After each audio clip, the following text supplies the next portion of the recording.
그리고 저기 그 유튜브에 로고 스튜디오 우리 이태현 형제가 그걸 하고 있잖아요. 저도 계속 잘 그 영상 보고 있는데 내용이 굉장히 좋습니다.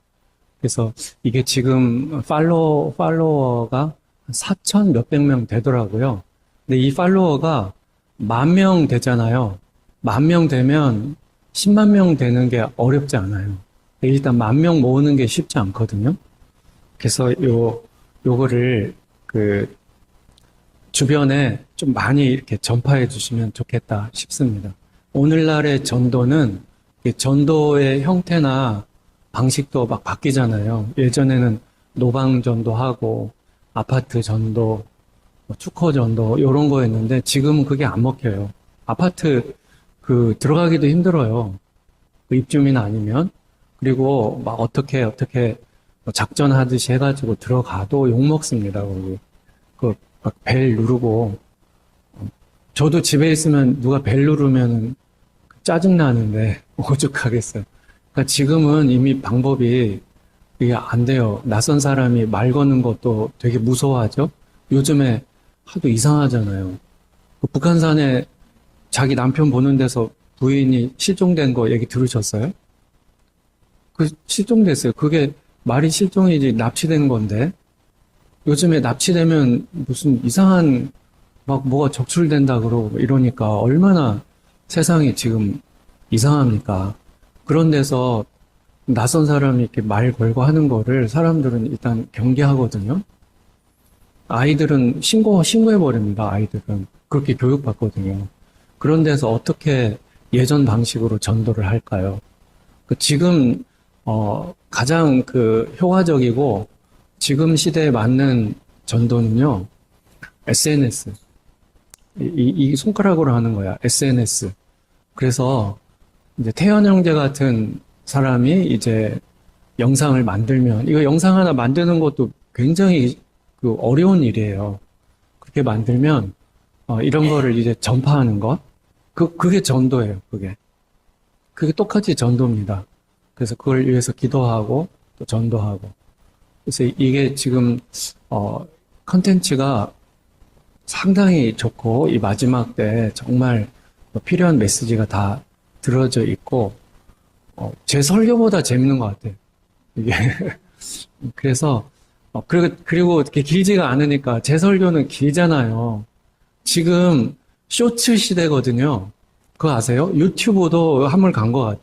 쇼츠야, 쇼츠. 1분 안에 승부 봐야 돼. 그 사람들이 너무 막 급하게, 한 1, 2초, 2초, 기분 나쁘면 채널 돌려버리잖아요. 이제 뭐 그런 판인데, 그 쇼츠는 문제가 많습니다. 근데 그거는 아니더라도 어쨌든 그런 시대에 1시간짜리 제 설교를 누가 들어요? 말도 느리지. 근데 이거는 제 설교보다 훨씬 효율적이고 더 좋은 것 같아. 로고 스튜디오 기억하셔서 우리가 이 10,000명 팔로워 모을 때까지 좀 같이 동역한다는 마음으로 이게 전도거든요. 이 마지막 때 우리가 한 영혼이라도 더 추수를 해야 될 거 아닙니까? 그게 아버지 뜻이에요. 그게 우리가 이 땅에 있는 궁극적 목적이기도 합니다. 아니 예수 믿고 구원 받았는데 왜 내가 여기에 있어야 되죠? 먹고 똥 싸고 그거 하려고 있습니까? 그게 아니에요. 구원 받았는데 난 됐지 뭐 구원 뭐 10원 받으려고 있나요? 구원 받았는데 그것은 아버지의 뜻을 이루려고 아버지의 뜻은 영혼을 구원하는 거예요. 나만 구원 받았다고 됐다 딴 사람 뭐 죽든지 말든지 뭐 그건 아니에요. 아직 지금 지옥에 계속 떨어지는 얼마나 많은 영혼들이 있습니까? 그런 영혼들 중에 내 작은 힘이라도 보태서 한 영혼이라도 구할 수 있다면 그건 얼마나 가치 있는 인생일까요? 그리고 그게 아버지의 뜻이에요, 그게. 그래서 그 일을 이루는 겁니다. 그 막 꼭 그래가지고 난 다 목사 되고 다 선교사 되고 그게 아니에요. 내가 하는 일 열심히 하고, 그래서 하나님 주신 것에서 일부 헌금하고 이게 얼마나 큰 아버지의 뜻을 이루는 일일까요? 그런 거. 그 다음에 누가 영상 좋은 거 만들어 놨으면 그거를 이제 다른 사람들한테 뭐 몇 명이 됐든지 퍼뜨리고 이게 굉장히 강력한 영혼 구원의 방법인 거예요. 내가 할 수 있는 거. 하루에 잠깐이라도 기도하고. 그게 내가 이 땅에 있는 그 궁극적 목적이에요. 그거를 하기 위해서 이제 다른 사람이 살려면 이제 먹기도 해야 되고 돈도 벌어야 되고 이제 그런 것들을 하는 거죠. 지금 우리가 요한복음 14장 계속해서 말씀을 상고하고 있는데 이 부분이요. 이 부분에서 한동안 계속되는 바로 요 부분이 어려워요. 어려워. 그래서 요한복음이 참 은혜가 되는 그런 책인데 이런 참 읽어도 뭔 말인지 잘 모르겠다 하는 그런 부분이 중간에 나와 있어서 이제 요한복음을 접근하는 거가 좀 쉽지 않게 그렇게 만들거든요. 근데 이거를 잘 공부해 보면 이 부분이 얼마나 중요한지 하는 것을 알 수가 있어요. 지금 우리는 하나님의 영, 예수님의 영, 성령에 대해서 지금 예수님께서 말씀하시는 그런 부분을 지금 듣고 있는데요. 우리가 하나님으로부터 받는 큰 은혜 여러 개가 있는데 그 은혜 중에 최고의 은혜는 죄사함. 우린 죄인이니까 죄사함 받는 것. 그리고 또 하나가 있어요.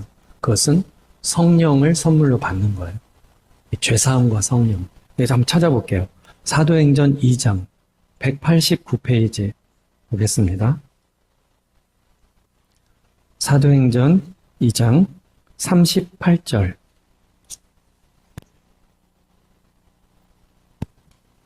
사도행전 2장 38절 이렇게 나와요. 베드로가 이르되 너희가 회개하여 각각 예수 그리스도의 이름으로 세례를 받고 죄 사함을 받으라. 그리하면 성령의 선물을 받으리니. 그러니까 회개하고 세례 받고 이게 이제 예수님 믿는 거죠. 예수님을 믿으면 그러면 하나님이 주시는 최고의 선물, 최고의 은혜를 받게 돼요. 그 선물을 받는 두 가지 선물 세트. 하나가 죄사함이라고 나와요. 죄사함. 죄인에게 죄사함이 그게 다죠, 사실은. 죄사함. 그리고 또 하나가 성령이에요, 성령. 성령의 선물을 받는다. 그렇게 표현하고 있어요.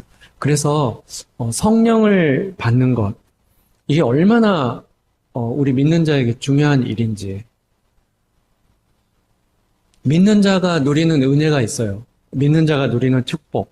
이 축복과 은혜는 100% 성령을 통해서 옵니다. 성령을 통하지 않고 오는 게 없어요. 성령 없이 구원도 없죠. 성령이 없는데 구원을 받는다. 그건 말이 안 돼요. 근데 이제 조금 아쉬운 것은 교회 안에 어떤 가르침이 이런 게 있어요. 성령 없이 구원을 받아요. 구원을 일단 먼저 받고 성령은 그 다음에 이제 뭔가 구원받고 믿는 사람들 가운데서 뭔가 특별한 열심이 있는 사람이 받는 하나님의 선물, 이렇게 생각하는 가르침이 있어요. 그거는 잘못된 가르침이에요. 그래서 구원을 먼저 받은 다음에 그 다음에 이제 구원 받은 사람 가운데 일부가 성령을 받는다. 아니면 성령 받는 받았다는 표시는 방언을 한다든지 뭐 이런 거다 하는 그런 식의 가르침은 성경적이지 않아요. 구원은 그 자체가 성령 없이 구원이 없어요. 성령을 받는 것이 구원 받는 거예요. 성령을 받지 못하면 구원을 못 받은 겁니다. 그게 성령을 받는다는 것, 이것이 얼마나 중요한지. 자, 오늘 보면 16절 한번 봐보세요. 요한복음 14장 16절. 내가 아버지께 구하겠으니 그가 또 다른 보혜사를 너희에게 주사 영원토록 너희와 함께 있게 하리니. 예수님이 지금 제자들더러 아버지께 구하라고 말씀하시고, 이제 이 부분에서는 예수님이 직접 아버지께 구하겠다는 거예요. 뭘 구하냐? 성령을 구하겠다는 거예요. 지금 남아있는 제자들에게 성령을 주십시오. 그걸 구하겠다는 거예요. 근데 성령을 구하는데 그 성령을 예수님은 어떻게 표현하냐면 또 다른 보혜사라고 표현하고 있죠. 또 다른 보혜사. 보혜사라는 이 단어는 아주 독특한 단어예요. 이게 헬라어 원어로는 파라클레토스 이렇게 됩니다. 헬라어 원어가. 파라클레토스를 우리말로 번역한 학자들이 보혜사라는 단어로 번역을 했어요. 보혜사라는 말은 사실은 없죠. 이 부분에만 쓰이지 보혜사를 우리가 일상을 살면서 그런 단어를 씁니까? 안 써요. 근데 아주 이렇게 독특하게 번역을 이렇게 했는데 원어인 헬라어 파라클레토스도 독특해요. 이 파라클레토스라는 단어는 요한만 사용했어요. 요한만. 다른 성경을 쓴 다른 사람들은 이 단어를 누구도 쓰지를 않았습니다. 요한만 이 단어를 썼어요. 파라클레토스. 그래서 이거를 보혜사. 근데 이 파라클레토스는 내 편이 돼주는 사람. 내 편에서 나를 돌보고 나를 보호해주는 분. 나의 변호인, 나의 대변인. 뭐 그런 거예요. 나를 잘 돌봐주고 나의 상담자. 내가 어떻게 해야 될지 모를 적에 길을 알려주고 그런 존재를 파라클레토스라 그래요.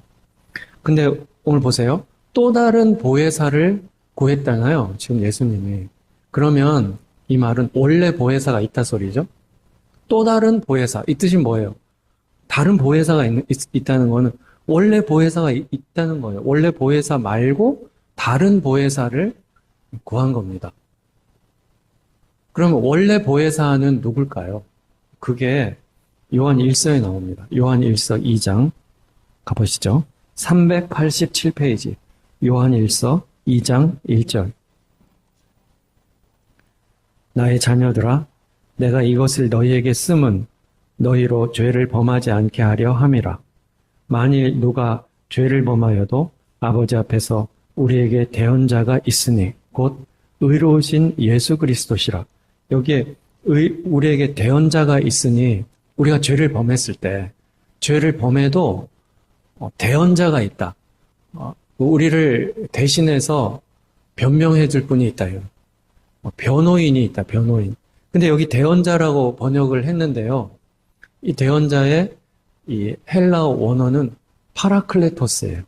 파라클레토스. 요한복음에 조금 전에 봤던 그 부분 또 다른 보혜사 할 때 그 보혜사를 파라클레토스를 번역한 거거든요. 여기 대언자도 파라클레토스. 요한복음도 요한이 썼고 요한 1서도 요한이 썼어요. 그래서 요한만이 유독 독특한 표현 파라클레토스라는 표현을 쓴 거예요. 근데 여기서 이 파라클레토스, 우리에게 대언자, 파라클레토스가 있으니 누구라고 했냐면 곧 의로우신 예수 그리스도시라. 그러니까 원래 파라클레토스가 예수님이라는 것을 알 수가 있어요. 자, 오늘 본문 다시 갑니다. 요한복음 14장 16절에 그래서 또 다른 보혜사를 구한 겁니다. 예수님이. 원래가 예수님이 보혜사, 파라클레토스예요. 원래가. 우리들의 파라클레토스. 이 제자들의 파라클레토스인데 왜 또 다른 보혜사를 구하시냐면 지금 예수님은 제자들 곁을 떠나시는 거예요.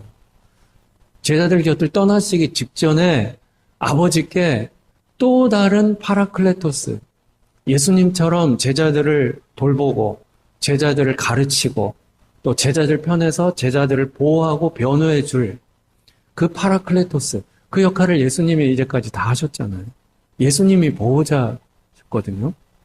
근데 이 보호자인 예수님이 떠나시니까 그러면 이 제자들은 목자 없는 양처럼 헤맬 수도 있는데 그래서 예수님께서 또 다른 보혜사, 파라클레토스를 아버지께 구한 거예요. 그 또 다른 보혜사, 파라클레토스가 바로 성령 하나님, 성령을 구한 거예요. 이 성령은 근데 여기 이렇게 나와요. 16절 끝에 영원토록 너희와 함께 있게 하리니 영원토록. 예수님은 지금 떠나세요. 예수님은 3년 반 제자들하고 함께 있었던 거죠. 공생의 기간. 3년 반, 이게 한시적이고 정해진 시간이지만 이 또 다른 파라클레토스, 또 다른 보혜사는 아버지께서 주시면 이제 영원히 유통기한이 없어요. 영원히 제자들과 함께 하면서 제자들의 보호자, 제자들의 변호인, 그것도 우리에게 그렇게 된다는 거죠. 근데 이 성령을 주시는 목적이 있어요. 믿는 자에게, 이 제자들에게 성령을 주시는 목적. 그것이 뭐냐면 제자들이 우리가 알다시피 너무나 연약하고 무능하죠. 말씀을 지킬 능력이 없어요. 우리라니까, 우리. 죽기를 각오하는데 뭘 못합니까? 베드로가 나 죽기를 각오했어요. 예수님 따라갈 거예요. 죽기를 각오해도 못 따라가. 얼마나 기가 막혀요. 능력이 안 되는 거예요. 각오하는 거는 내 마음이잖아요. 내 마음에 각오를 해서 굳게 각오를 했어요. 근데 능력이 안 되는 거라고요. 내가 이번에 시험에 1등 꼭 할 거야. 각오를 막 굳게 하고 하루에 막 3시간만 자고 공부하고. 근데 그런다고 1등 하나요? 그거하고 그건 다른 거죠. 능력이 안 되는데. 그래서 이렇게 연약하고 무능한 이런 제자들이 예수님을 사랑하고, 예수님 사랑하는 것도요, 능력이 돼야지 사랑합니다. 사랑은 감정이 아니기 때문에. 성경에서 얘기하는 사랑은 감정이 아니에요. 감정을 포함하지만 감정이 주가 아니에요. 의지. 이 의지가 끝까지 가는 건 실력입니다. 이건 능력이에요. 이 땅에서의 남녀 간의 사랑도 똑같습니다. 그래서 사랑은 의지가 훨씬 중요해요, 감정보다. 그래서 의리가 있어야 된다, 의리가. 그래서 의리가 있어요. 믿음 없으면 의리가 있어야 된다. 왜냐하면 의리는 의지를 바탕으로 한 거거든요. 그래서 이게 중요한 거예요, 의지가. 뭔 말 하려다 여기 왔는 거. 성령을 주시는 목적. 우리는 너무 연약해요. 능력이 없어요. 제자들도 마찬가지로. 그런 제자들에게 성령을 주셔서 성령께서 예수님을 사랑하도록 도와주시는 거예요. 힘을 북돋아주고 격려하고 위로하고 그리고 그의 계명을 지키는 거예요. 예수님의 계명을. 그 예수님의 계명을 지키는 거는 실력이 필요합니다. 이거는 진짜. 실력이 없잖아요. 능력이 안 되는데 그래서 못 지키면 어떻게 되겠어요? 성령께서 도와주시는 성령께서. 여기 15절에 보시면 요한복음 14장 15절 너희가 나를 사랑하면 나의 계명을 지키리라. 이 말씀을 하시고 16절에 성령을 구하잖아요. 그래서 이렇게 연결이 되는 거예요. 이게. 너희가 나를 사랑하면 내 계명을 지킬 거야. 말씀은 하시지만 제자들이 이게 버겁다는 걸 알아요. 누구보다도 예수님께서. 그러니까 성령을 구하는 거예요. 그럼 성령께서 제자들하고 영원토록 파라클레토스 옆에서 챙겨주고 돌봐주고 넘어지면은 손목 잡아서 일으켜주고 그분이 파라클레토스예요. 그래서 예수님을 사랑해야 되는데 결정적으로 사랑하는 예수님 사랑의 길에서 벗어나면 파라클레토스가 때리기도 해요. 정신 차리라고. 이놈아 정신 차려. 그래서 회개하는 마음도 주시고 막 양심이 찔리게 되는 거죠. 이게 내 무슨 호르몬의 영향으로 막 양심이 찔리고 그런 거 아니에요. 성령의 역사거든요. 성령의 역사. 그리고 계명을 지키도록 자꾸 그렇게 인도하는 거예요. 성령께서는 눈에 보이지 않아가지고 이게 내 감정이 또는 내 의식이 뭔가 그렇게 하는 것처럼 내가 예수님을 따라가야지. 말씀을 그래도 내가 지켜야지. 이런 게 있는 것 같아도 보이지 않게 성령께서 그런 선한 마음을 주시고 우리를 그런 식으로 이렇게 인도하시는 거예요. 그 역할을 하도록 지금 제자들에게 지금 성령 받을 수 있게 지금 성령을 구하는 거예요, 이게. 자, 17절 보실까요? 17절. 17절 보시기 전에 그 성령이 제자들이 너무 연약하잖아요. 연약하고 사실 능력도 없고 그런 제자들에게 성령이 부어지면은 이제 강해지거든요. 그 연약함을 이길 수가 있어요. 그런 그 강력함인 성령의 사역이 있어요. 우리도 똑같습니다. 우리도 신앙생활을 할 때, 특별히 이 마지막 때를 사는 우리가 신앙생활을 할 때 성령의 돌보심, 성령의 역사하심, 성령의 기름 부으심, 이게 반드시 있어야 돼요. 이거 없이 우리가 그냥 고아처럼, 그래도 나는, 짐승표 안 받을 거야. 난 그래도 끝까지 믿음을 지킬 거야. 그거는 내 생각이에요, 그거는. 성령의 도우심에 사로잡혀야 돼. 안 그러면 이거 쉽지가 않습니다. 믿음을 지킨다는 거가. 이 마지막 때로 갈수록 더 그렇잖아요. 얼마나 지금 세상이 악해져 있어요. 세상이 지금 미쳐 돌아가지 않습니까?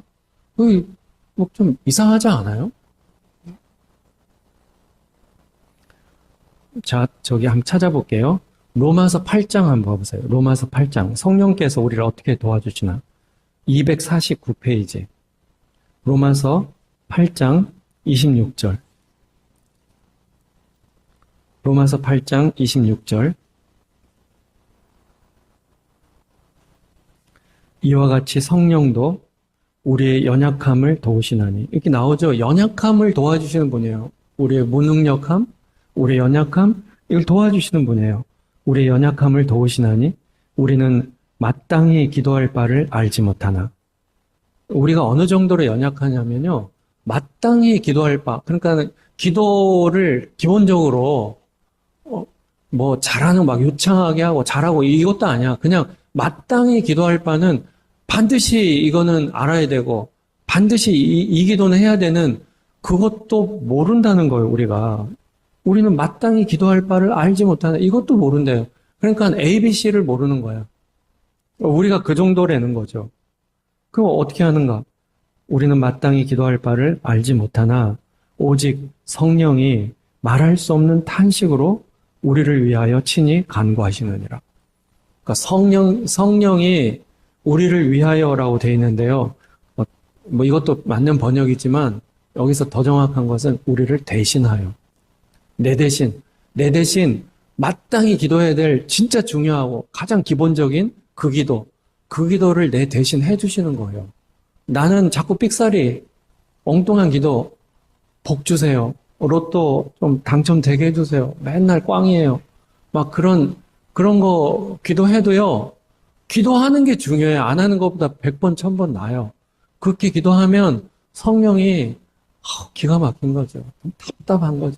그러니까 말할 수 없는 탄식을 하시는 거예요. 그러니까 탄식만 하는 게 아니라 그렇게 말할 수 없는 탄식으로 제대로 된 기도를 내 대신 해준다고, 내 대신.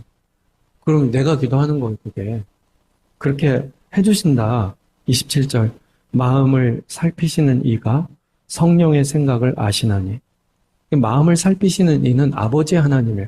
아버지 하나님께서 성령의 생각을 아신다. 당연하죠. 성령은 하나님의 영이니까. 하나님의 영. 그러니까 아버지의 마음을 성령이 가장 잘 아시죠.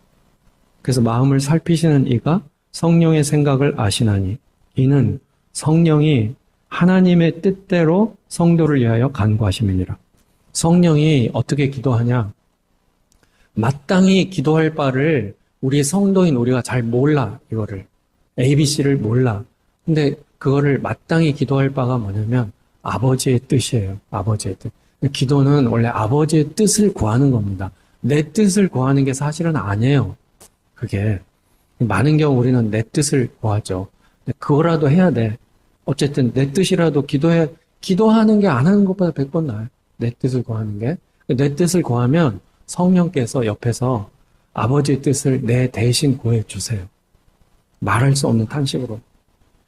그래서 이렇게 성도를 위하여 간구하십니다. 성도를 대신해서, 우리를 대신해서 간구하시는 거예요. 성령께서 이렇게 아주 구체적으로 디테일하게 우리를 위해서 이제 역사하시는 거죠.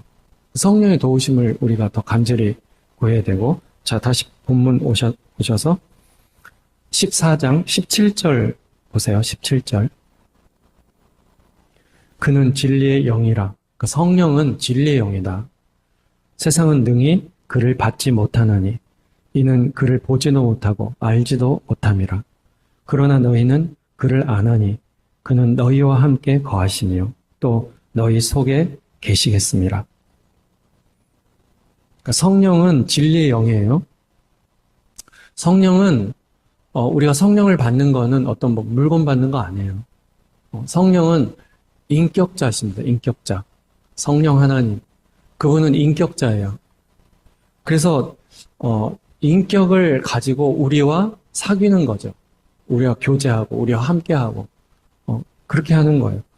여기 그 17절 끝부분에 그는 너희와 함께 거하시며 또 너희 속에 계시겠습니다. 그러니까 성령을 받으면 성령이 임하면 그분은 우리와 함께 우리 곁에 우리 속에 우리 곁에 그렇게 거하시는 거예요. 임마누엘이죠. 임마누엘의 하나님. 하나님이 우리와 함께 거하신다. 그 임마누엘의 하나님이 성령을 통해서 그리고 성령이 오시면 이제 영원토록 함께 하신다. 그게 얼마나 감사해요. 생각해 보면 이거는 감당할 수 없는 은혜예요. 어떻게 하나님이 죄인인 나하고 함께 할 수 있을까요? 이거는 전혀 이게 맞지 않는 조합이에요. 어떻게 이게 가능한 일인가? 근데 성경에서는 도저히 이해할 수도 없고 가능할 것 같지도 않은 그 일. 그게 딱 그거예요. 하나님이 죄인인 나하고 함께 하는 거예요. 이 함께 하는 게 저가 내 안에, 내가 저 안에. 완전한 합일, 완전한 연합으로 그런 형태로 함께 하는 것이 이게 전혀 이해가 안 되는 거라니까요. 천사들이 어떤 천사도 이해를 못 합니다. 이 부분을. 마귀가 그래서 열받아요.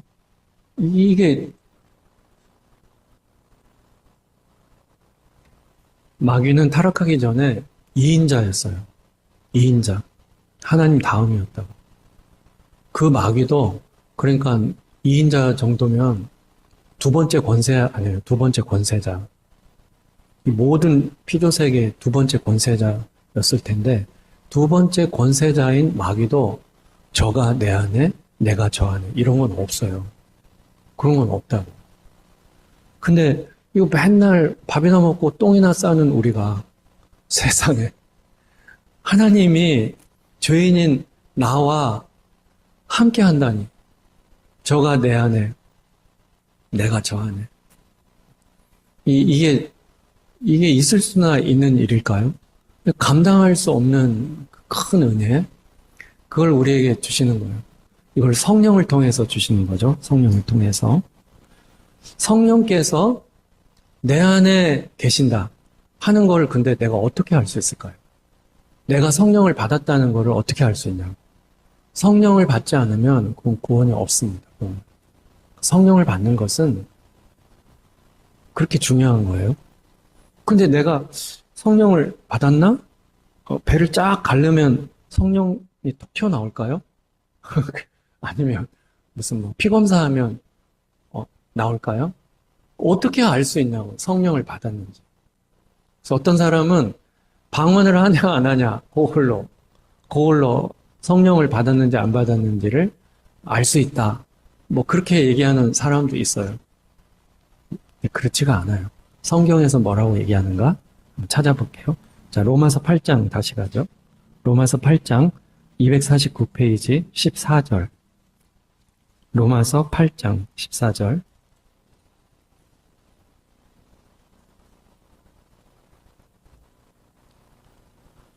무릇 하나님의 영으로 인도함을 받는 사람은 곧 하나님의 아들이라. 그러니까 하나님의 영이 성령이에요.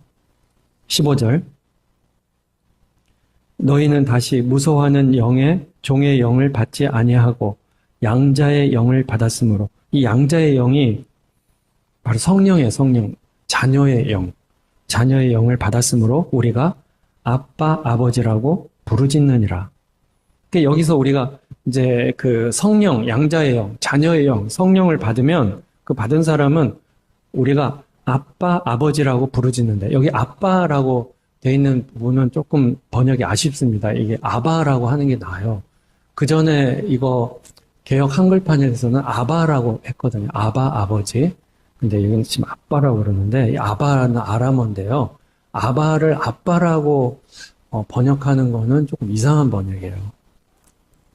아빠는 어린애가 아주 아기가 아버지 부를 때 아빠라 부르잖아요.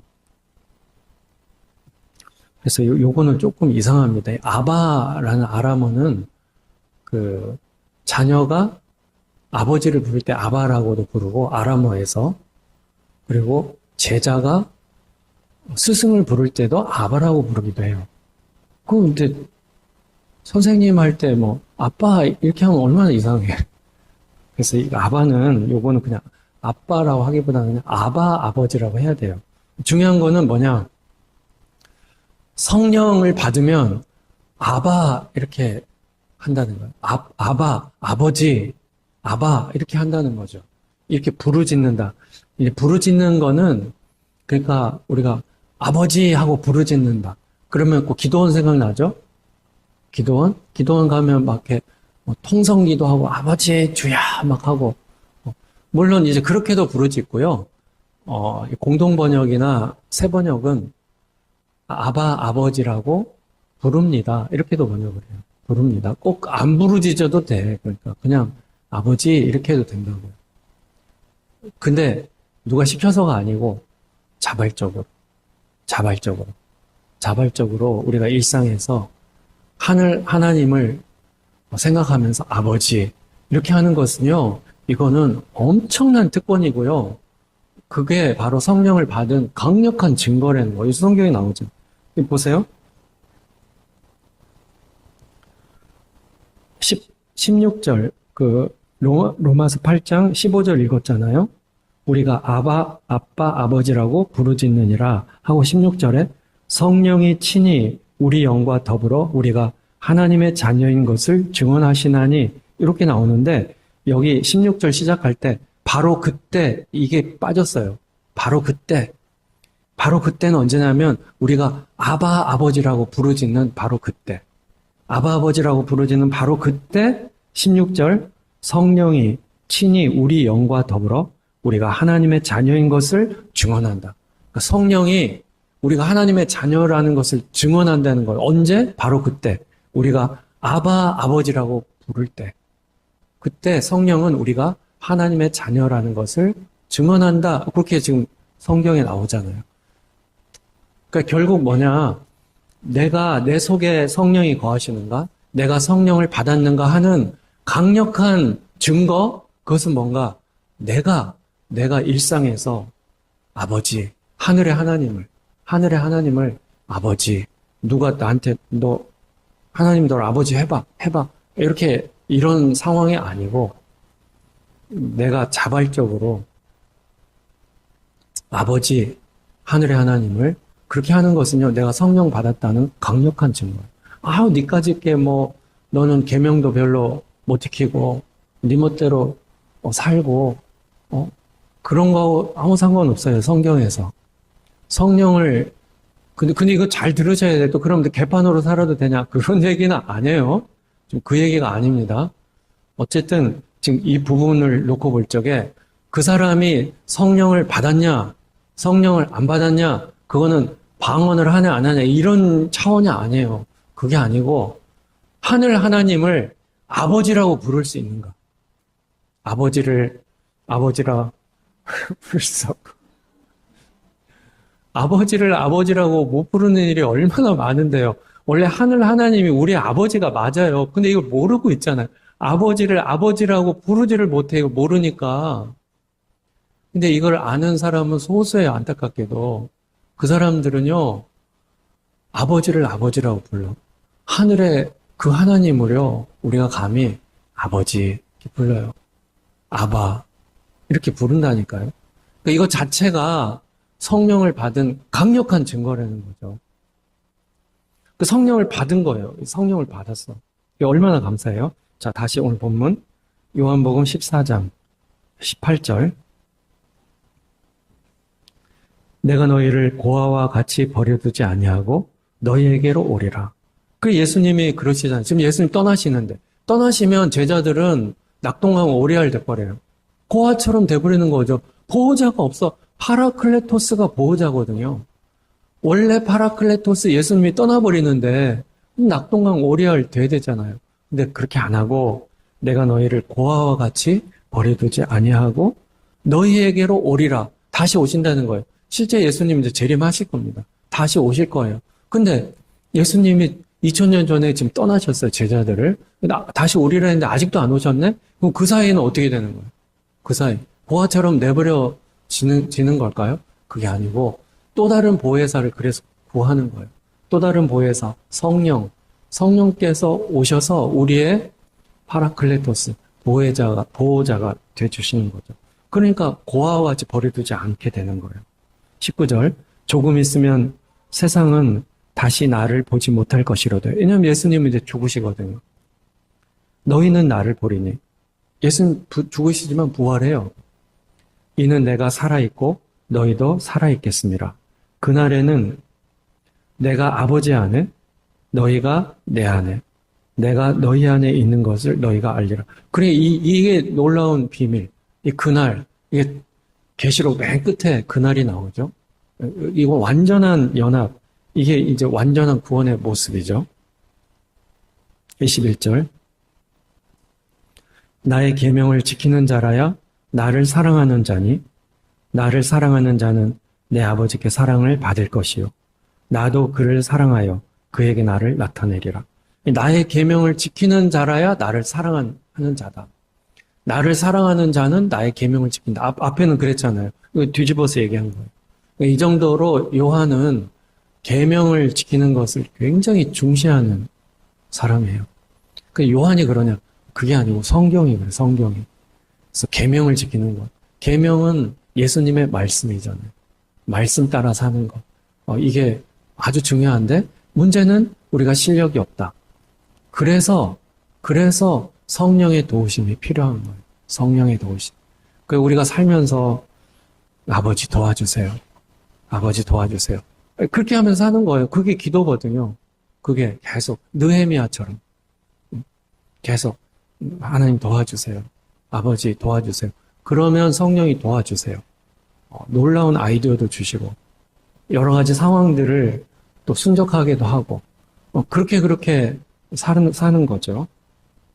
그러면서 이제 하나님의 계명, 예수님의 계명도 안 되는데 또 하려고 노력하고 하면 이제 그렇게 가는 겁니다. 나의 계명을 지키는 자라야 나를 사랑하는 자다. 그러면서 그렇게 계명을 지키려고 노력하고 성령의 인도하심을 받으려고 애쓰는 그 사람에게 21절 끝에 나도 그를 사랑하여 그에게 나를 나타내리라.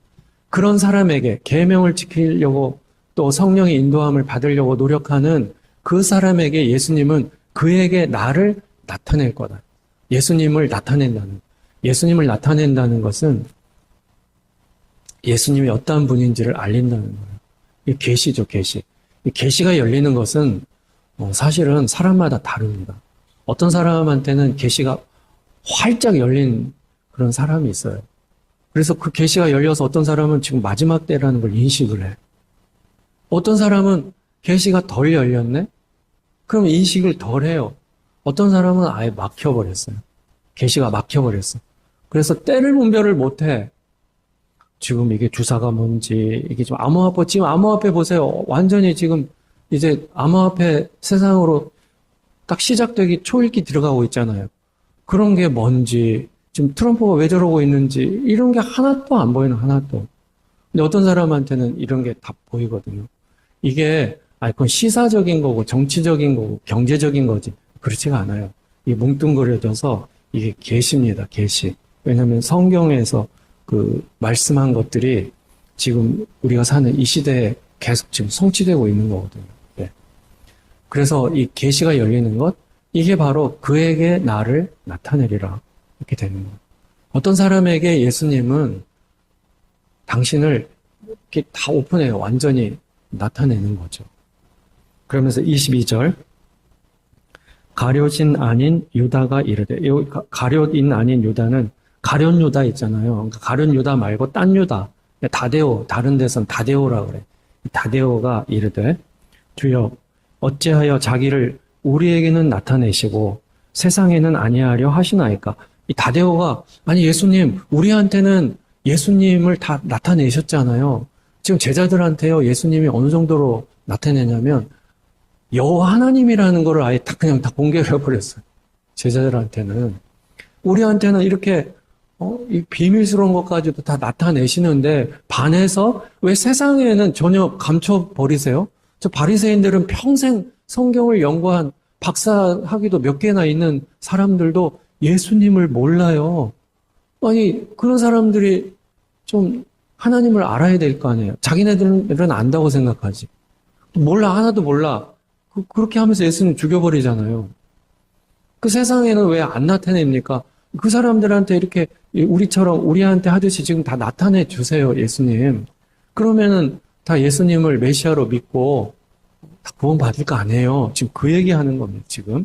그러니까 예수님께서 뭐라고 말씀하시냐면 23절, 예수께서 대답하여 이르시되 사람이 나를 사랑하면 내 말을 지키리니 내 아버지께서 그를 사랑하실 것이요 우리가 그에게 가서 거처를 그와 함께 하리라. 나를 사랑하지 아니하는 자는 내 말을 지키지 아니하나니 너희가 듣는 말은 내 말이 아니요 나를 보내신 아버지의 말씀이니라. 이렇게 말씀하시는 거예요. 그러니까 꼭 엉뚱한 대답을 하시는 것 같죠? 그럼 다데오의 질문은 왜 우리한테만 나타내고 세상에는 전혀 나타내지 않습니까? 하는데 예수님이 갑자기 나를 사랑하면 내 말을 지키리니 이렇게 말씀하시니까 엉뚱한 답변을 하는 것 같은데 이게 맞는 답변이에요. 이게 예수님이 이렇게 오픈이 돼가지고 예수님을 알 수 있는 것은요, 예수님과 관계를 통해서 알 수 있어요. 어떤 정보나 어떤 지식, 그런 거를 가르쳐 줘가지고 예수님을 이제 알 수 있다든지 하는 게 아니라는 거예요. 우리가 하나님을 알아가는 그거는 관계를 통해서 알 수 있습니다. 관계를 통해서. 그분의 말씀을 내가 듣고 내가 반응하는 거예요. 그분의 말씀을 듣고 내가 믿고 이 말씀대로 한번 해봐야겠다. 순종하는 거죠. 그러면서 이게 이제 이게 되는 거예요. 말씀을 듣고 믿고 순종하죠. 그러면 그만큼 그에게 나를 나타내리라. 그만큼 더 계시가 열려요. 이게 영의 법칙입니다.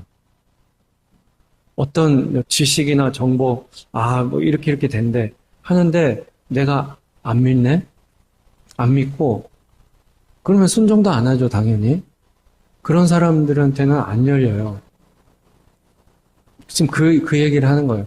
그러니까 다데오는 질문이 뭐냐면 그에게 나를 나타내리라. 우리에게 나타낸 것처럼 세상에도 완전히 열어주세요. 나타내면은 다 세상이 깨달아 알아서 예수님 믿을 거 아니에요. 그거잖아요. 근데 영의 법칙은 그게 아니라는 거예요. 그게 아니. 이게 단순한 어떤 정보나 지식을 줘가지고 되는 게 아니다. 하나님을 알 수 있는 방법은 그와의 사귐이에요. 사귐. 아버지와 아들과 나와 사귀는 사귐이에요. 사귐. 이 사귐을 통해서 이 야다, 히브리어로 야다, 더 깊이 알게 되는 거예요. 이게 영의 법칙이거든요. 근데 이렇게 사귀는 것은 어떻게 사귀는 거냐? 이렇게 사귀려면 예수님을 사랑해야 돼. 예수님을 사랑하고, 예수님을 사랑한다는 게 뭔 말일까? 그분의 말씀을 들어야 돼요. 그분이 그렇다 그러면, 그런가 보구나 하고, 그렇게 그 말씀을 듣는 거예요. 이 세상은 두 종류의 사람이 있습니다. 이 세상은 크게. 말씀을 들을 적에, 예수님의 말씀을 들을 때 그 말씀에 반응하는 사람이 있어요. 어떤 사람은 예수님의 말씀을 듣는데 반응을 안 해. 관심이 없어. 예수님이 그러잖아요. 그래서 예수님은 그에게 나를 나타내리라. 누구에게 예수님께서 당신을 이렇게 오픈하는가? 하나님과의 깊은 사귐을 갖게 하냐면 처음부터 하나님의 말씀에 반응하는 사람에게, 말씀에 반응하는 사람에게 더 그 문을, 계시의 문을 열어주시는 겁니다. 이게 마치 영적 양극화 현상 같은 거예요. 영적 양극화. 가진 자가 더 많이 가지게 되고, 없는 자는 그 있는 것까지 뺏기게 된다. 그 달란트 비유에 나오죠? 문화, 달란트 비유에. 뭐가 저렇지? 그게 영의 법칙이기 때문에 그래요. 가진 자에게 더 많이 줘. 하나님께서. 은혜를 더 많이 줘버려요. 없는 자는 있는 것까지도, 기본적인 것까지도 다 뺏어버리는 거예요. 그래서, 계시록 맨 끝에 가면은요, 이런 말씀이 나와요. 계시록 맨 끝에. 요한 계시록 22장 가보세요. 22장 계시록 맨 끝에는 이런 말씀이 있어요. 11절에 이해되지도 않는 말씀 같죠. 이게 11절. 불의를 행하는 자는 그대로 불의를 행하고, 더러운 자는 그대로 더럽고, 의로운 자는 그대로 의를 행하고, 거룩한 자는 그대로 거룩하게 하라. 이렇게 나오잖아요. 아니, 이러면 돼? 한 영혼이라도 구원해야 되는데? 불의를 행하는 자, 더러운 자, 지옥 갈 사람 아니에요? 이런 사람 붙잡고 정신 차려라. 막 해야 되는데, 불의를 행하는 자는 그대로 불의를 행하게 냅두라는 거예요. 더러운 자, 야, 더럽게 내버려둬. 이게 지금 성경 맨 마지막에 나온다니까요. 이게 무슨 말이냐면, 냅둬, 그냥 지옥 가게 냅둬, 이게 아니고요. 영적 양극화 현상을 설명한 거예요, 이게. 이 양극화는 마지막 때가 깊어질수록 더 심해져요. 나중에는 어느 정도 되냐? 나중에는 하나님의 저주가 임해가지고 완전히 죽거든요? 그냥 진짜 이리 터지고 저리 터져서 죽어요. 환란이 들어가면. 죽는 그 순간까지도 회개를 안 합니다. 사람들이. 그 정도로 이제 완전히 완악해져요. 이게 이제 영적 양극화가 되는 건데, 마지막 때만 그런 게 아니라, 원래가 그렇다, 원래가. 이 영의 법칙이에요, 이게 원래가. 그래서 그 얘기를 하는 거예요. 그에게 나를 나타내리라. 하는 그는 아무나가 아니에요. 말씀에 반응하는 그에게 나타내는 거예요. 자, 25절, 보세요, 25절. 내가 아직 너희와 함께 있어서 이 말을 너희에게 하였거니와 보혜사 곧 아버지께서 내 이름으로 보내실 성령 그가 너희에게 모든 것을 가르치고 내가 너희에게 말한 모든 것을 생각나게 하리라. 그러니까 성령께서 예수님의 말씀, 그 예수님의 말씀을 가르치는 분이에요. 성령이 가르칩니다. 우리 안에서. 그리고 예수님의 말씀을 생각나게 하시는 분이에요. 우리가 기억력이 안 좋고 해도, 그때 그 순간 그 말씀이 필요할 때 말씀이 생각나게 하시는 분. 그분이 바로 성령이에요. 성령은 그래서 그는 진리의 영이라 그렇게 얘기하는 거예요. 어떤 교회의 그 잘못된 가르침 중에 하나가 성령은 성령 하면 그냥 은사, 이렇게 생각을 하는 사람들이 있거든요. 그거는 잘못됐어요. 성령의 역사 중에 은사가 분명히 있어요. 그건 맞아요. 근데 그게 본질이 아니다. 성령은 진리의 영이다. 한마디로 얘기하면 진리의 영이다. 이렇게 예수님이 말씀하시잖아요. 성령은 진리의 영이에요. 성령이 하시는 가장 본질적 사역은 뭐냐? 예수님의 말씀을 생각나게 하고 그 예수님의 말씀을 가르치는 분이에요. 이 말씀이요, 나중에 깨닫게 된다니까요. 그때는 몰라도 이후에는 알리라. 이후에 어떻게 알아? 지금 모르는데. 성령이 깨닫게 하신다니까요. 성령이 파라클레토스, 그분이 나의 보호자, 그분이 나의 교사. 그래서 그분이 가르쳐 주세요. 그래서 깨닫게 하십니다. 그 깨달은 만큼 계시가 열리는 거거든요. 그 얘기를 하는 거예요. 자, 이것 잠깐 한번 찾아볼게요. 144페이지, 요한복음 2장. 앞으로 가보세요. 요한복음 2장. 이런 식으로 성령이 역사하세요. 요한복음 2장 19절.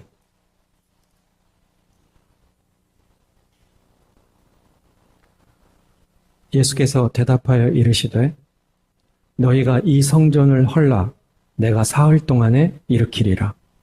그 성전을 헐어라. 지금 이거 헤롯 성전을 보고 하시는 말씀이에요. 내가 사흘 동안에 일으키리라. 20절. 유대인들이 이르되 이 성전은 46년 동안의 지역권을 네가 3일 동안에 일으키겠느냐 하더라. 그러니까 안 믿는 거죠. 저기 뭔 말인 걸 모르는 거예요, 지금.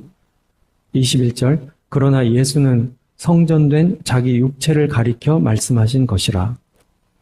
원래 예수님이 헤롯 성전을 보고 얘기하는 거지만 그 말씀의 뜻은 예수님의 그 육체를 얘기하는 거예요. 왜냐하면 예수님이 그분이 진짜 성전이시니까 이 성전을 헐어라. 그거 이제 예수님 십자가에 죽는다는 걸 예표하시는 거고. 그러면 내가 3일 동안에 일으키겠다. 그러니까 3일 만에 부활한다는 그 말씀을 담아서 이 얘기를 하신 거예요.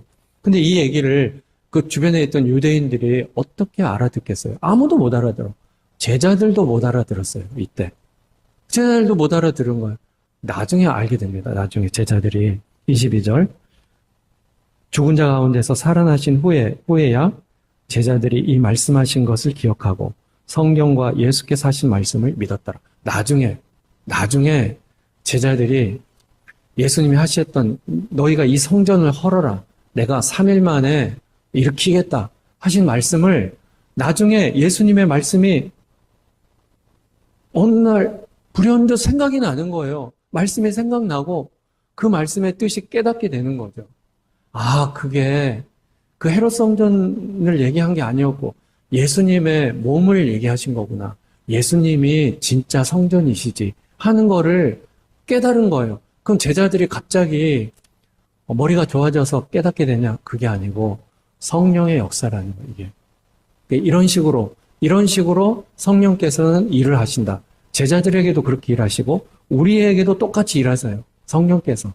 그래서 이런 깨달음을 주시는 거예요. 예수님을 사랑하고 그의 계명을 지키려고 몸부림치는 그 사람, 그에게 나를 나타내리라. 어떤 방식으로 나타내요?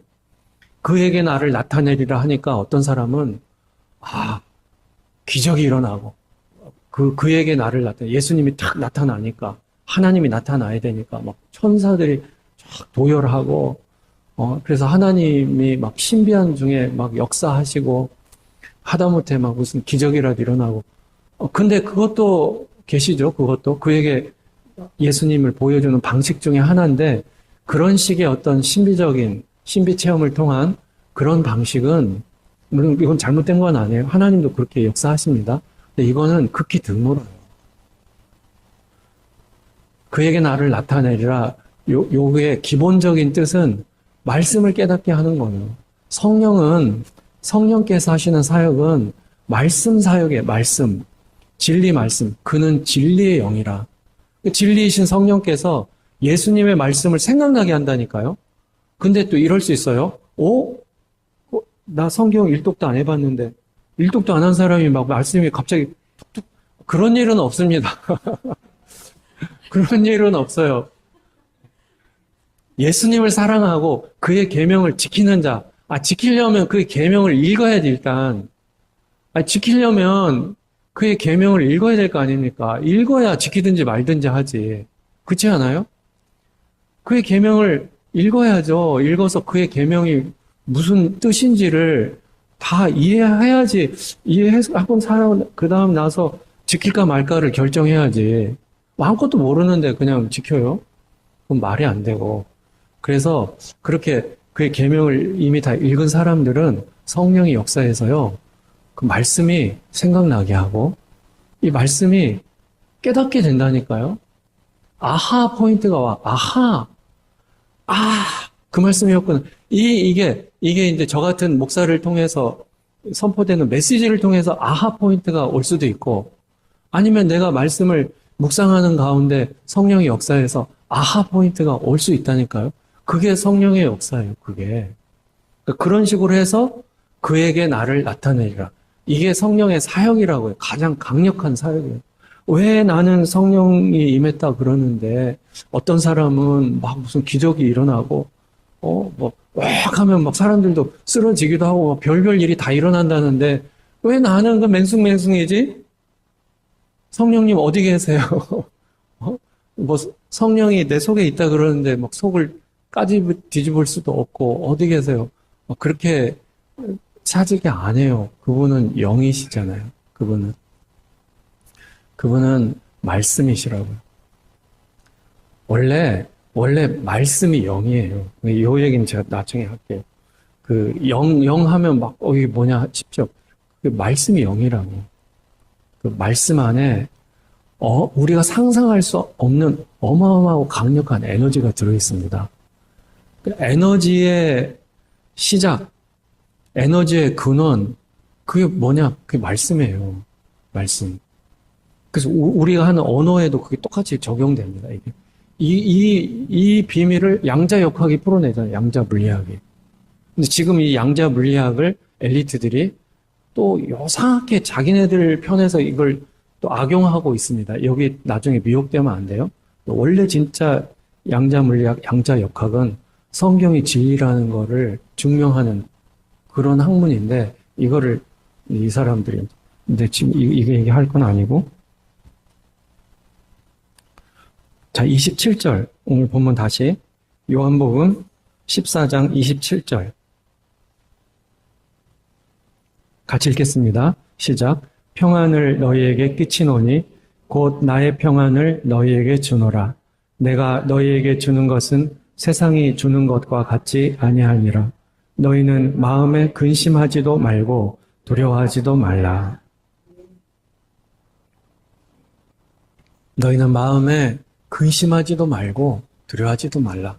지금 제자들은요, 완전히 쫄아 있어요. 지금. 제자들이 지금 마음이 얼마나 어렵습니까? 어려워요. 예수님께서 지금까지 제자들을 돌봐주셨거든요. 직접 보호자가 되신 거예요. 근데 좀 떠나신다고 그러잖아요. 그러면 이제 제자들은 누구를 믿고 삽니까? 예수님 바라보고 인생을 걸어서 예수님만 따라왔는데, 아니, 제자들 놔두고 가버린다네? 그 이제 제자들 어떻게 해? 그러면서, 지금 이게 6월절 세데르 하는 상황이거든요? 그리고 마지막 설교예요. 느닷없이 니네 10돌 중에 배신자가 나와. 배신할 거야. 이런 말씀을 하고. 그리고 나머지 니네들, 베드로도 그렇고, 너네 다 실패할 거야. 베드로가, 내가 죽을지언정 저는 주님을 따릅니다. 그러니까 너 안 돼. 너 몇 시간 후에 새벽에 닭 울기 전에 나를 부인하는데 3번이나 할 거야. 막 이렇게 다른 제자들 니네도 똑같아. 뭐 이렇게 말씀하신단 말이에요. 그러니까 지금 제자들이 얼마나 좀 당황스럽고 불안하고 걱정이 되는 거예요. 저 왜 예수님께서 저렇게 말씀하시지? 근데 이제까지 예수님이 말씀하셔서 예수님 말씀대로 안 된 게 없거든요. 그게 어떻게 된 거지? 얼마나 불안해. 그리고 더 중요한 건 어쨌든 예수님이 떠나신다는 거잖아요. 우리 어떻게 되는 거지? 지금 제자들 상황이 지금 이런 상황이에요. 그거를 예수님이 누구보다 제자들의 마음을 잘 아시죠. 제자들이 얼마나 수고했는지, 물론 실력은 안 돼, 제자들이. 그래도 하려고 하고 발버둥 쳐서 여기까지 따라온 겁니다, 제자들이. 이건 아무나 할 수 있는 일은 아니잖아요. 얼마나 수고했고 어려웠겠어요. 그래도 예수님 계속 지금 따라왔는데 그 수고, 헌신 그런 것들을 예수님이 잘 알고 계세요. 그래서 이 제자들을 지금 너무 불안해하고 힘들어하고 두렵기도 하고 한 제자들한테 그 마음을 아니까 근심하지 마. 그리고 두려워하지도 마.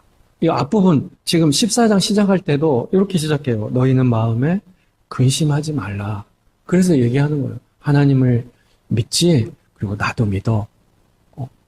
하나님도 나도 너네 편이야. 그 얘기거든요. 그러면서 지금 다시 또, 너네 근심하지 마. 두려워하지도 마. 그러니까 지금 위로하고 격려하고 다독이는 거예요. 지금 제자들이 마음에 지금 미칠 것 같거든요. 그렇게, 지금 말씀하시는 거예요. 지금 예수님이 그랬거든요. 나를 따르려는 자는 자기 십자가를 져야 돼. 그랬어요. 그래서 제자들이, 예수님 따르려면 십자가를 져야 되는구나. 죽을 각오를 해야 된다. 이 소리잖아요. 그래, 내가 죽을 각오 하면서 예수님 따라갈 거야. 그런 마음으로 따라왔단 말이에요. 그런데 지금 와서 막판에 지금 와서 예수님 떠나신다고 하니까 제자들이 우리도 같이 갈게요. 니네 못 와. 나를 따라올 수 없어. 죽을 각오해도 안 돼. 지금 이러거잖아요. 죽을 각오해도 안 돼. 나를 따르려거든 자기 십자가를 져야 돼. 그러니까 죽을 각오해야 돼 이 말이잖아요. 예수님 죽을 각오했어요. 이 베드로가 그렇게 얘기한 거거든요. 근데 지금 와서 죽을 각오해도 못 따라와. 안 돼, 안 돼. 이렇게 말씀하시는데 지금 제자들이 얼마나 좀 당황스러울까요? 두렵기도 하고 이게 뭐냐 이거? 헷갈리기도 하고 혼란스럽죠. 지금 마지막 때를 지금 정말 마지막 때 중에 마지막 때를 사는 우리 마음이 그렇지 않아요? 요즘에 제 마음이 때로 그래요. 너무 혼란스럽고 두렵기도 하고 내가 이거 앞으로 1년 후, 2년 후, 3년, 5년 후에 닥칠 여러 가지 일들 저는 더 잘 알잖아요. 더 겁나지. 내가 이거 잘 돌파할 수 있을까? 그런 생각들 혼란스럽고 두렵고 경제 붕괴 될 겁니다. 지금 얼마 안 남은 것 같아요. 내년이 되게 위험해. 팬데믹 오죠, 당연히. 지금 에볼라, 이제 또 한타 바이러스 어쩌고 하더니 이제 지금 또 에볼라 때문에 뭐 난리가 나고 어쩌고 뭐 치사율 90% 어쩌고 지금 또 에볼라가 지금 전 세계적으로 좀 본다고 막 하지. 그래서 뭐가 될지 몰라도요. 어떤 바이러스, 굉장히 강력한 바이러스가 와서 팬데믹 옵니다. 28년 되게 위험해, 28년. 대선이 있잖아요, 미국 대선. 그러니까 27년 말부터 위험한 거예요. 지난번 하고 비슷하게 갈 수 있잖아요. 소행성 충돌한다 그러지. 이거 비켜나가면은 뭐 되냐? 한도 끝도 없이 와야지. 한도 끝도 없이. 뭐라도 하나 부딪힐 거 아니니까. 이거. 지금은 뭐 외계인, 뭐 UFO, 뭐 그거 제가 몇 년 전에만 해도 제가 외계인 UFO 얘기하면 나더러 또라이라 그랬거든요. 나더러. 맨날 저는 그러니까 또라이야. 지금은 미국 정부가 공식적으로 발표를 해요. 지금은 며칠 전에 그 뉴욕 포스트에서 기사가 나왔습니다. 뉴욕 포스트는 유명한 거예요. 이건 뭐 찌라시 이런 거 아니고 거기 기사에서요. 외계인 존재한다 정도가 아니라 외계인은 4가지 종류가 있다. 그거 기사가 나왔어요. 그 누가 얘기했냐? 그 미국의 비밀 이런 외계인 UFO 연구한 과학자 아주 그 분야에서는 관록이 있는 과학자가 이제 얘기한 거예요. 기자하고 인터뷰해가지고. 자기가 예전에, 1947년인가요? 미국의 한 지역에 UFO가 추락했거든요. 추락했는데, 그때, 비행체의 잔해와 타고 있던 외계인들의 시체, 또 살아있는 외계인도 있다 하는 음모론이 지금까지 있는 음모론. 근데 그게 진짜라고 얘기를 했어요. 그게 진짜고 자기가 그거 다 직접 조사에 참여했다. 자기가 직접. 그거 지금 다 얘기해서 뉴욕 포스트에 나왔다니까요. 그동안 이거 음모론이라고 한 게 지금 아예 메인스트림에서 이거를 보도한다니까요. 지금. 이게 지금 작전이라고 그랬잖아요. 지금 조금씩 빌드업을 하고 있어요. 그래서 이제는요. 외계인이 있다 없다 이렇게 얘기도 안 해요. 외계인 종류가 4종류 다 뭐 있다 없다는 이미 지나갔어. 다 있다고 알고 있는데 뭘 또 있다 그래. 종류를 얘기합니다. 종류를. 네 종류다. 노르딕. 뭐, 노르딕이 있대, 노르딕. 사람하고 되게 비슷하게 생겼는데, 좀 키도 크고, 잘생겼어. 그레이. 그레이는 좀 이상해. 하여튼, 좀 핫바리 외계인이야. 그레이도 있고. reptilian 나왔으면 reptilian. 제가 reptilian 얘기했었죠. 그것도 막 또라이 비슷하게. 얘 reptilian을 저 과학자가 얘기하잖아요. 이 시골의 목사가 얘기하면 또라이 소리인데, 과학자가 얘기하잖아. 자기가 직접 다 조사하고 자기가 연구 참여했다는 과학자가 외계인 종류의 reptilian이 있대잖아요. 파충류 인간이라고 생각하면 돼. reptilian. 또 하나는 조류하고 사람하고 중간 형태의 외계인. 그거 얘기하잖아요. 브랜든 빅스는 하나님께서 외계인을 보여주셨는데 5종류로 보여줘요. 몇 종류인지 몰라도 하여튼 종류가 여러 개 있어. 근데 브랜든 빅스는 딱 얘기하잖아요. 브랜든 빅스. 이거 다 미혹이라고. 그러니까 알아요. 그 빅스도 알고 있는 거예요. 이게 다 미혹인 거를. 이게 전부 미혹입니다. 외계인 없어요.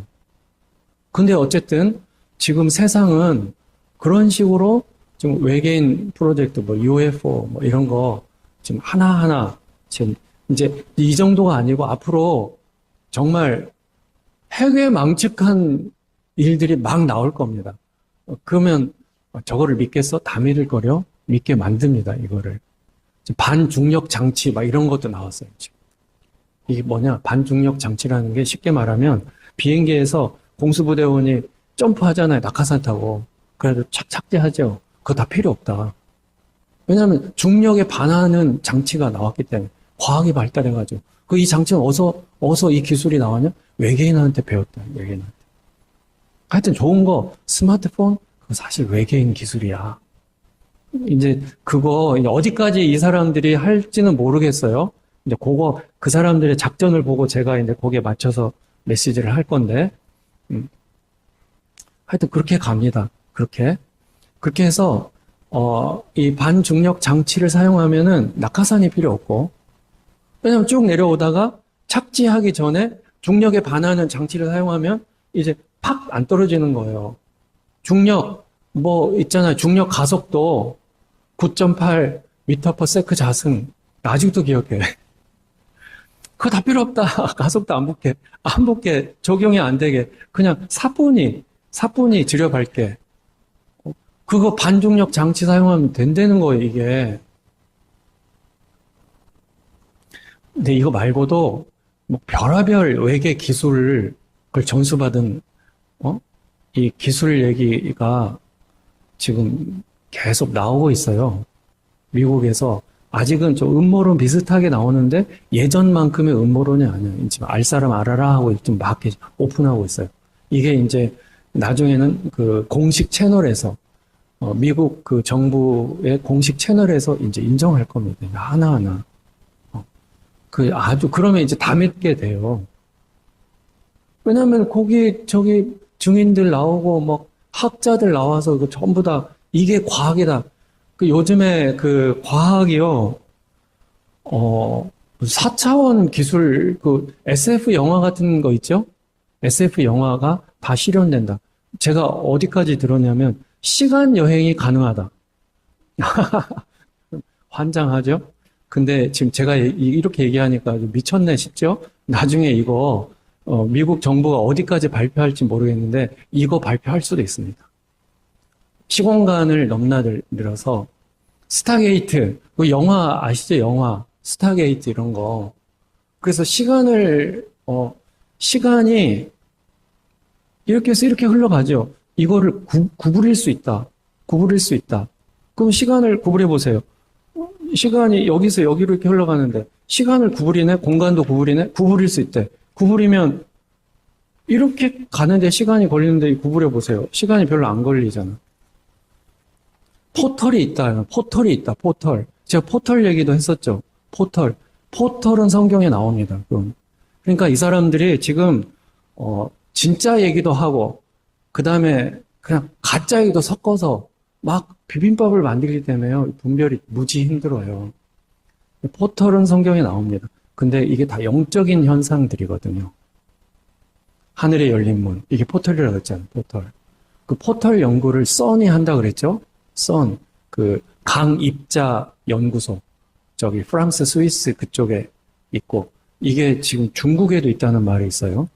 어쨌든, 지금, 제 생각에는 그 SF 소설이나 영화에 나오는 그런 일들, 또는 우리가 아는 영적인 현상들, 그거를요, 과학이라는 이름으로 이거를 설명하는 지금 작업을 하고 있는 것 같아요. 그래서 지금은 과학이, 저기 무슨 뭐, 기적이다. 기적이다. 예를 들면 하늘에서 누가 사뿐히 지려밟고 낙하산도 없이 하면 이거 기적 아니에요? 그 기적이잖아요. 메시아인가 저분이? 근데 이거를 과학이 설명할 수 있다니까요. 반중력 장치를 썼네. 막 이러면서. 그걸 설명해. 무리를 걸었네? 무리를 어떻게 걸을 수 있죠? 그 중력에 위배되지 않아요? 물리법칙에? 예수님이 무리를 걸으셨는데? 그게 설명이 되는 거야. 이게 설명이 된다고요, 과학으로. 지금으로는 아니지. 지금 오는, 지금 뭐 외계 기술을 도입했든지 뭐 어쨌든지, 지금 전기 에너지 다음이 지금 전자기 에너지라 그러잖아요. 엘리트들은 지금 전자기 에너지를 쓰고 있다잖아요. 우리한테 상용화는 안 하고, 자기네들끼리 자기 에너지를 쓰고 있다 그러잖아요.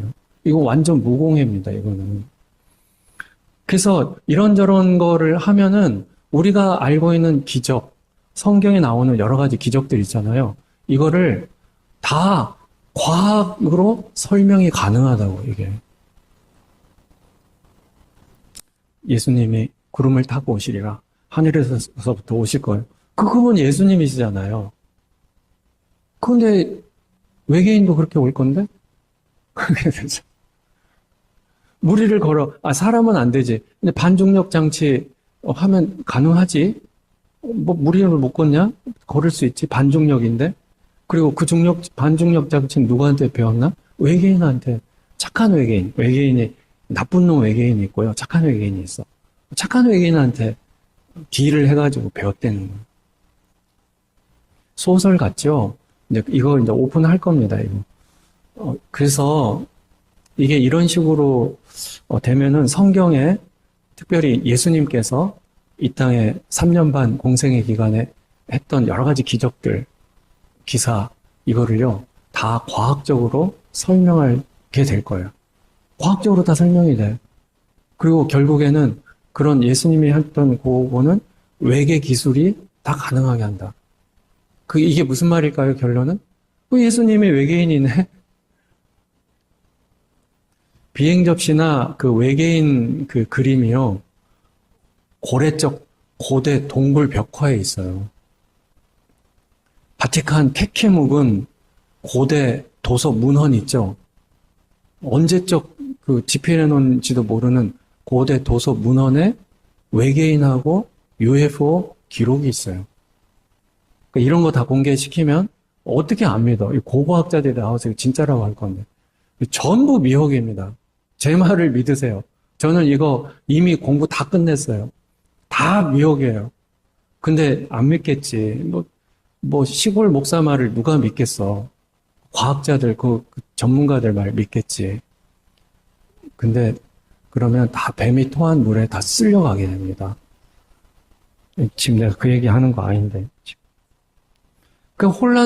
혼란스럽고, 불안하고, 전 불안해요. 교회가 이거 굳건하게 버텨야 될 텐데, 만세 반석 위에 세워져야 되는데, 교회가. 그 만세 반석이 예수님이시잖아요. 만세 반석, 예수 내 반석. 예수님이 만세 반석이고, 예수님이 말씀이신 거예요, 말씀. 만세 반석은 말씀을 얘기하는 거예요. 그 말씀 위에 든든히 선 그 믿음 아니면 뱀이 토한 물에 다 쓸려가게 돼요. 얘네들이 얼마나 치밀하게, 과학이 지금 진리잖아요. 과학이. 지금 과학이 진리되게 하려고 제가 전에 설교했잖아요. 코페르니쿠스부터 해가지고 얼마나 이 역사가 깁니까? 그 작업을 그냥 한 거 아니에요. 한 송이 국화꽃을 피우기 위해. 봄부터 속적센을 책책책책 코페르니쿠스, 갈릴레이, 다윈도 막 하고, 그다음 막스도 막 한마디 하고 그렇게 했던 거예요. 응? 그 한송이 국가꽃이 뭐냐? 그게 외계인이라고. UFO. 그것 때문에 이 인류 역사가 이 한 큐에 끝내겠다는 거야, 한 큐에. 이제 거의 다 왔습니다, 이제. 근데 이게 우리한테는 혼란스러움을 줄 수도 있고, 걱정이 되게 할 수도 있지만, 또 한편으로는요, 이게 알람이에요. 아, 알람 울리는 걸. 때가 다 됐다. 이제 진짜 휴거의 때가 됐구나. 주님이 공중에서 내 이름을 부르실 때가 됐구나. 이런 일이 되는 것을 보거든 너희 머리를 들라. 그렇게 나오죠. 누가복음에. 우리 머리를 들 때가 된 거예요. 매일 뭐 먹고 살지? 이제 그 걱정할 그게 아니에요. 우리 고개를 들고 우리 머리를 들어서 우리를 구속하러 오시는 그 예수님, 그분을 맞이할 때인 거예요. 그러니까 지금 예수님이 그렇게 말씀하셔요. 지금 너무 공포스럽고 불안하고 두려운 그런 제자들한테 평안을 너희에게 주노니 곧 나의 평안을 너희에게 주노라. 내가 주는 평안은 세상이 주는 것과 같지 않다. 그 얘기하는 거예요. 예수님의 평안은요, 세상에서 정신과 의사가 우울증약 처방해줘가지고 그런 거가 아니에요. 그분의 평안은 진짜 본질적인 평안. 그분이 쉼이거든요, 쉼. 안식일의 주인이신 그분이, 안식의 대가. 그분이 우리에게 평안을 주시고, 그분이 원래 파라클레토스, 우리의 보호자 되시는 거예요. 다 커버하는. 성령은 파라클레토스라 그랬잖아요. 파라클레토스, 이 성령은 하나님의 영이에요. 하나님의 영. 그리고 예수의 영이에요. 성령이. 사도행전에 그렇게 나와요. 예수의 영이 허락지 아니하는지라. 그런 표현이 나옵니다. 그런 표현이. 바울이 2차 전쟁 엉뚱한 데로 가려고 할 적에 예수의 영이 허락지 아니하는지라. 그 예수의 영이 성령이에요. 성령님은 예수의 영이에요. 원래 보혜사이신 예수님이 떠나시면서 예수의 영을 제자들에게 부어주시는 거예요. 그러니까 그분이 그분이에요. 그분이 그분. 아니, 예수님 가시고 예수의 영이 오시면 예수의 영이 예수님인데요? 나의 얼굴이 너희와 함께 갈 것이다. 지난번 제가 설교 기억나세요? 하나님이 그러세요. 나는 안 가. 나는 안 돼. 근데 나는 안 가도 나의 얼굴이 내 대신 갈 거야. 그래서 가나안으로 인도해 줄 거야. 이스라엘 백성들을. 그럼 생각해 보세요. 나의 얼굴이 가는 거하고 내가 가는 거하고 뭐가 다른 거야, 이게? 나의 얼굴이 가는 거랑 내가 가는 거 같은 거예요. 같은 거. 예수님은 떠나셔도 예수님의 영, 성령께서 내 곁에, 내 안에 영원히 함께 계시는 거예요. 그러면서 걱정하지 마. 근심도 하지 말고 두려워하지도 마. 나의 평안을 너에게 주노라. 예수님이 그렇게 말씀하시는 거예요. 2000년 전 제자들에게, 마지막 때 끝에 지금 살고 있는 우리에게 그렇게 말씀하시는 거죠. 이 놀라운 평안이 우리 모두에게 넘치기를 축원합니다.